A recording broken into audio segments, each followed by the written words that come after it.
pressuring you to defend unrighteousness. Hello, and welcome to the Manna-to-live-by. One day at a time. 5-minute devotionals. Today is November 11th. The scripture portion for our meditation today is from Proverbs, chapter 18 and verse 13. He who answers a matter before he hears it, it is folly and shame to him. Living Bible paraphrases this verse: what a shame, yes, how stupid, to decide before knowing the facts. This pinpoints an important lesson. You cannot make an intelligent decision until you hear all the facts. Unfortunately, many Christians do not wait to hear both sides of an issue.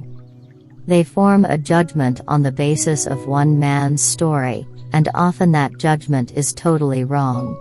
In 1979, Gary Brooks, which is a fictitious name, was a member of the Board of Deacons of an evangelical church. He was extremely popular. He had a warm, outgoing personality. Whenever he entered a room full of people, it seemed to light up. He distinguished himself by serving the members of the church whenever they needed help. He was always attentive to the older folks in the congregation. His wife and 2 sons were also active in church affairs. The Brooks were looked on as a model family. It was like an exploding bomb, therefore, when word got out that the elders had disciplined Gary by relieving him of his work as a deacon, and asking him to refrain from participating in the communion service. Friends rallied to his defense, and called on other church members to oppose the elders in this decision. The elders were at a disadvantage, not wishing to make a public announcement of all they knew. So, they had to sit back and listen to Gary's virtues being extolled, knowing that there was another side to the story. And they had to take considerable abuse in the process. What did the elders know? They knew that Gary's marriage was on the rocks, because he had been carrying on an affair with his secretary. They knew that he had misappropriated church funds to finance his high lifestyle. They knew that he had engaged in unethical business practices, and that his testimony in the business world was negative.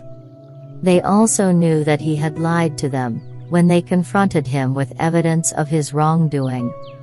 Rather than submit to the discipline of the elders, Gary organized his friends in open defiance, even at the risk of splitting the church. Eventually, a few of his followers spoke to one of the elders, and learned some of the sad facts, but then they were too ashamed to do an about-face. So, they continued to fight on his behalf. 3 lessons emerge from all of this for us.